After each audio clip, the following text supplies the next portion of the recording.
नमस्कार, मैं जर्नलिस्ट रोहित शर्मा। आप मेरे साथ में हैं दिल से रोहित चैनल में।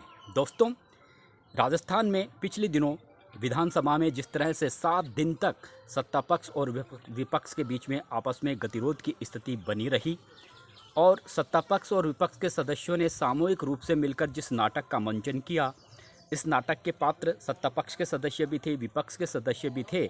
बड़ी बात यह है कि इस नाटक के पात्रों में कुछ पात्र ऐसे थे जिन्होंने एक तरीके से इस नाटक को लेकर महफिल सी लूट ली, वाहवाही लूट ली, तो कुछ पात्र ऐसे भी निकले जिनके हाथ खाली रहे।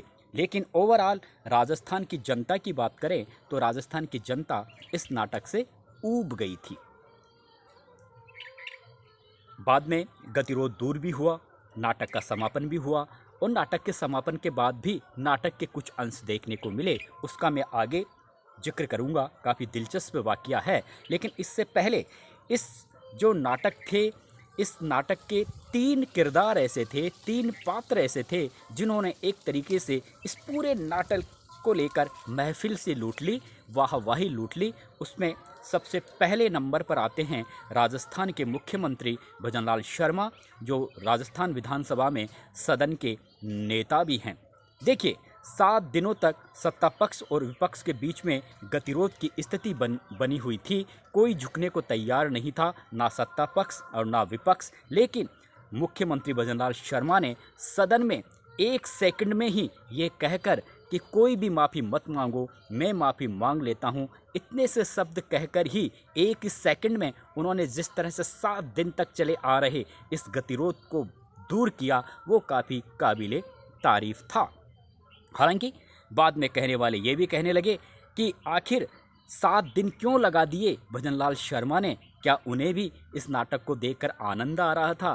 कहने वाले ये भी कहने लगे कि कहीं ना कहीं दिल्ली से कोई मैसेज आया था, दिल्ली से मैसेज आने के बाद ही भजनलाल शर्मा ने इस गतिरोध को तोड़ने का प्रयास किया। बात चाहे कुछ भी हो, लेकिन इतना ज़रूर है कि भले ही वो पहली बार के विधायक बने हो और पहली बार ही मुख्यमंत्री बने हो, उन्होंने जो चतुराई अब तक अपने मुख्यमंत्री पद के कार्यकाल में दिखाई है और जिस तरह से बड़े बड़े मामलों का पल भर में ही उन्होंने निपटारा किया है, वो काफ़ी काबिले तारीफ़ है। और इस गतिरोध में भी उन्होंने जिस तरह से चतुराई दिखाई, बुद्धिमत्ता दिखाई और जो शब्द कहकर उन्होंने इस गतिरोध को तोड़ा, वो भी काफ़ी काबिले तारीफ़ है। इसीलिए सब कहते हैं कि इस पूरे नाटक का जो मज़ा है वो तो भजनलाल शर्मा ही लूट ले गए। यानी वाहवाही राजस्थान की पब्लिक की भी भजनलाल शर्मा को खूब मिली। अब जो और 2 नेता हैं उनमें जिन्होंने वाहवाही लूटी, उनमें राजस्थान के पूर्व मुख्यमंत्री अशोक गहलोत और सदन में प्रतिपक्ष के नेता टीकाराम जूली भी है। उन्होंने भी एक तरीके से इस पूरे नाटक को लेकर एक महफिल सी लूटी और वाहवाही लूटी। देखिए, जिस दिन ये गतिरोध टूटा था उस दिन की सुबह से ही टीकाराम जूली और अशोक गहलोत पूरी एक्टिव मूड में आ गए थे और ऐसा लगने लगा था कि आज तो कुछ भी हो, ये दोनों नेता जिस तरह से इनका जो सक्रियता दिखा रहे हैं, निश्चित रूप से ये गतिरोध टूटेगा। हालांकि गोविंद सिंह डोटासरा बिल्कुल शांत थे, लेकिन अशोक गहलोत, जिनके बारे में आवाज़ भी उठने लगी थी, बातें करने लगे थे लोग कि अशोक गहलोत जैसे नेता धरने पर बैठा है और बातचीत, आखिर अशोक गहलोत जैसे नेता अगर विधानसभा अध्यक्ष से मिलेंगे, मुलाकात करेंगे, तो ऐसा हो ही नहीं सकता कि इस मामले का सुलटारा ना ही हो, क्योंकि अशोक गहलोत एक ग्रेट पर्सनैलिटी हैं। इसलिए उनको लेकर राजनीतिक गलियारों में भी चर्चा होने लगी थी कि आखिर अशोक गहलोत धरने पर बैठे हैं, बातचीत के लिए आगे क्यों नहीं आ रहे। अगर अशोक गहलोत बातचीत के लिए आगे आएँ तो ये मामला इतना लंबा खिंचता ही नहीं। तो कहीं ना कहीं ये बात अशोक गहलोत को भी शायद चुभी होगी अंदर तक, उन्होंने भी सोचा होगा और इसी वजह से उस दिन अशोक गहलोत ने बाकायदा भजनलाल शर्मा से भी मुलाकात की, वासुदेव देवनानी से भी मुलाकात की, टीकाराम जूली भी अशोक गहलोत से मिले। तो इन नेताओं की जो सक्रियता रही उस दिन, उसी का परिणाम रहा कि ये गतिरोध उस दिन टूटा। तो इस नाटक को लेकर अशोक गहलोत ने भी एक तरीके से इस नाटक के समापन में जो भूमिका निभाई, उसको लेकर उन्हें भी लोग बधाई दे रहे हैं। और टीकाराम जूली ने जिस तरह से नाटक का समापन हुआ और उसके बाद में उन्होंने जो भाषण सदन में दिया, वो भाषण काफ़ी काबिल तारीफ था। देखिए, मैंने अब तक जो मेरी लाइफ में मैंने अगर जो अब तक जो राजस्थान विधानसभा का कवरेज किया है, उसमें मैंने अब तक जितने भी प्रतिपक्ष के नेताओं को अब भाषण बोलते सुना है, उसमें सबसे ज़्यादा प्रभावी मुझे टीकाराम जूली के भाषण लगे। इसमें कोई दो राय नहीं है। वो पूरी तैयारी के साथ आते हैं, हर बिंदु पर तथ्यात्मक तरीके से बात करते हैं, आंकड़ों के साथ में आते हैं, और जो उनका बोलने का स्टाइल होता है वो सत्ता पक्ष को चुप भी जाता है, सत्ता पक्ष उनकी बातों को समझ भी जाता है और उन्हें बुरा भी नहीं लगता। मुस्कुराते हुए उस दिन भी जब वो एक से एक वार कर रहे थे व्यंग्य बाणों के जरिए टीकाराम जूली, तो भजनलाल शर्मा सामने बैठे थे, मुस्कुरा रहे थे। टीकाराम जूली ने बहुत सी बातें की अपने भाषण में उस दिन जब ये गतिरोध टूटा था, जब वो सदन में जब अपना भाषण दे रहे थे। उस समय उन्होंने एक एक मुद्दे पर सरकार को घेरा और उनका जो बोलने का तरीका था वो भी काफ़ी शानदार था। उन्होंने बाकायदा ये भी कहा कि भारतीय जनता पार्टी दलितों की बात करती है। अब तक राजस्थान में कांग्रेस पार्टी ने प्रतिपक्ष, चाहे प्रतिपक्ष के नेता का पद हो, चाहे मुख्यमंत्री का पद हो, कांग्रेस पार्टी ने हम कई बार दलित नेता को इन पदों पर बिठाया है, लेकिन भारतीय जनता पार्टी ने अब तक नहीं बिठाया। उन्होंने ये भी कहा कि भजनलाल शर्मा कह रहे हैं कि कहते हैं कि पैसा तो उड़ रहा है, सरपंचों को ये कहते हैं, लेकिन अभी नरेगा का 3,3500 करोड़ रुपए तो नरेगा का बाकी है पंचायतों को, और पंचायतों को किसी भी तरह का कोष नहीं दिया जा रहा। यहाँ तक कि विधायकों को भी 6 महीने से जो विधायकों का जो कोष होता है उसके खर्चे के लिए पैसे नहीं दे रही सरकार। और उन्होंने बहुत सी बातें उठाई। उन्होंने ये भी कहा कि ये पैसा कहाँ से आएगा सरकार, ये इन्होंने बजट में इस तरह की कोई बात नहीं बताई कि जो सरकार को इनकम कैसे होगी। सरकार ने खर्चे तो बता दिए, लेकिन इनकम कहाँ से होगी, कैसे होगी, किस तरह से होगी, इन बातों का भी जिक्र नहीं किया। उन्होंने कृषि को लेकर, बेरोजगारी को लेकर और तमाम मुद्दों को लेकर सरकार को उन्होंने घेरने का प्रयास किया, और बड़े ही तरीके से उन्होंने हर बात को बहुत ही एक आंकड़ों के साथ तथ्यात्मक तरीके से, व्यंग्यात्मक तरीके से उन्होंने वो जो बातें बोली, वो कहीं ना कहीं भजनलाल शर्मा जो सामने बैठे थे उन्हें भी अंदर तक वो बातें उनके घर कर गई। लेकिन जिस तरह से वो उनका जो बोलने का स्टाइल था टीकाराम जूली का, उनको सुनकर भजनलाल शर्मा भी मुस्कुराते रहे। हालांकि उन्हें बातें चुभ रही थी, लेकिन वो जिस अंदाज में, जिस तरीके से वो बातें कह रहे थे, वो कहीं ना कहीं भजनलाल शर्मा को भी अच्छा लग रहा था।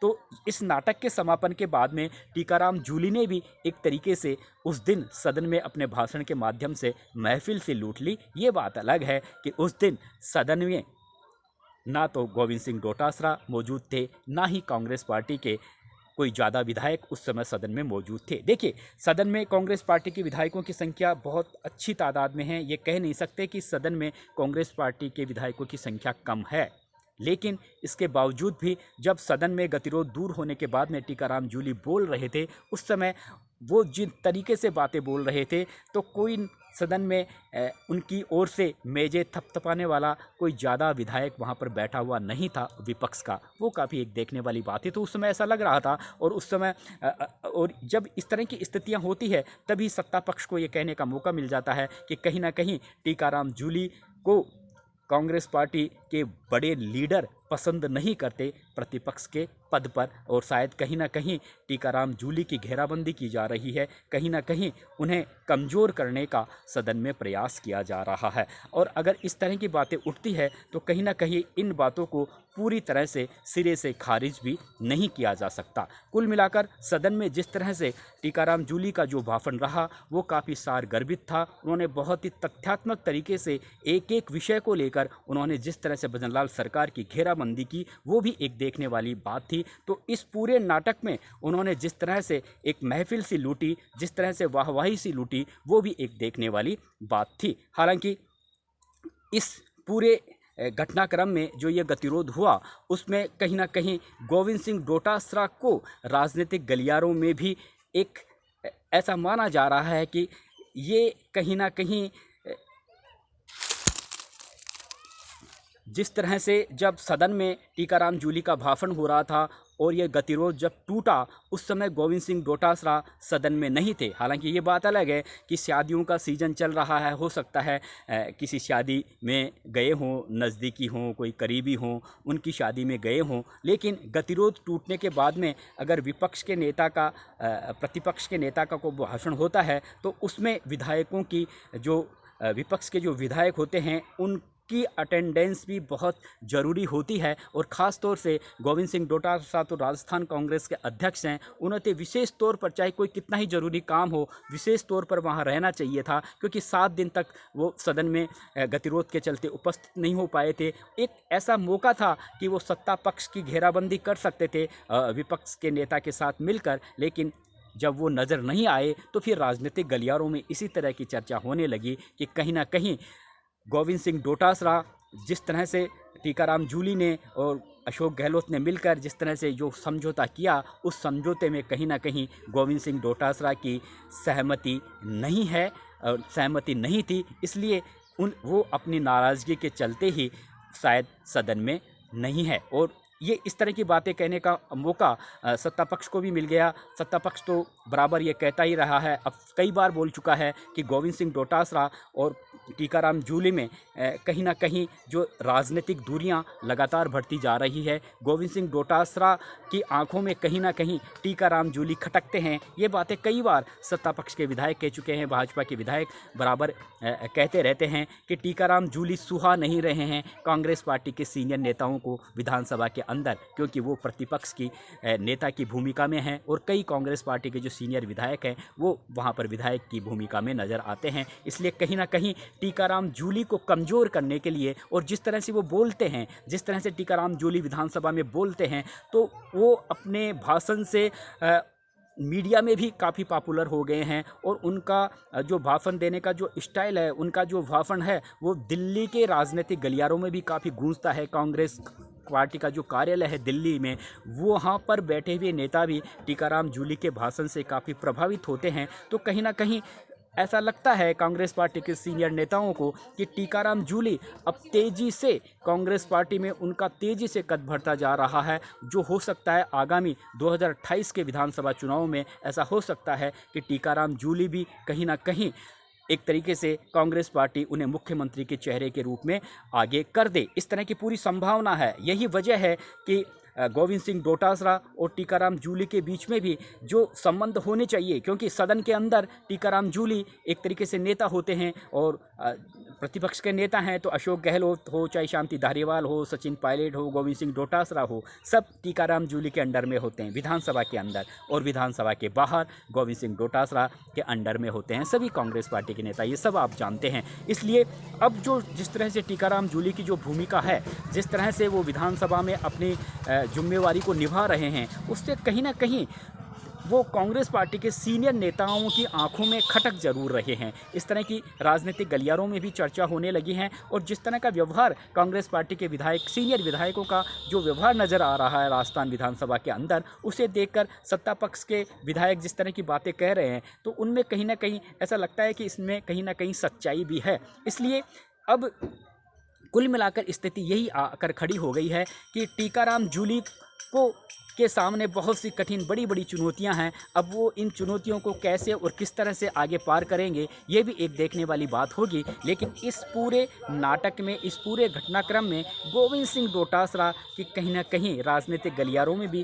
खिंचाई हो रही है। और जिस तरह से वो टीकाराम जूली के भाषण के दौरान सदन में मौजूद नहीं रहे, उसके बाद में उनकी जो कांग्रेस पार्टी के जो कई बड़े लीडर हैं, वो भी उनकी जिस तरह से उन्होंने अनुपस्थिति दिखाई, उसको वो ठीक नहीं मान रहे। इसलिए आगे गोविंद सिंह डोटासरा की क्या आगे उनकी क्या व्यवहार रहेगा राजस्थान विधानसभा के अंदर, वो भी एक देखने वाली बात होगी। लेकिन कुल मिलाकर इस पूरे घटनाक्रम में ये बात जरूर है कि टीकाराम जूली, भजनलाल शर्मा और अशोक गहलोत, इन तीनों नेताओं की काफ़ी वाहवाही हो रही है इस पूरे नाटक के दौरान, इस पूरे घटनाक्रम के दौरान। नमस्कार।